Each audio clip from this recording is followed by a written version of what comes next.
عاشورہ کے روزہ کی بہت فضیلت آئی ہے۔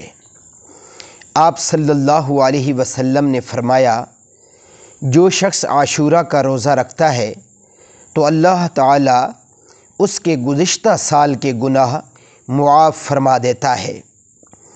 ایک دوسری روایت میں ہے جو بخاری شریف کی ہے کہ حضور اقدس صلی اللہ علیہ وسلم رمضان المبارک کے مہینہ اور 10 محرم کے دن روزہ رکھنے کا اہتمام فرمایا کرتے تھے۔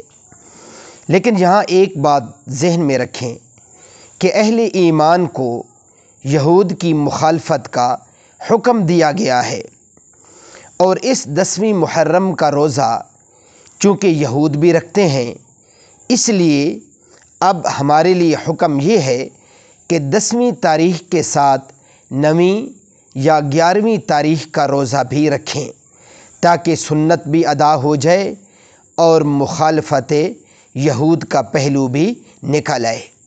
اللہ رب العزت عمل کرنے کی توفیق عطا فرمائے۔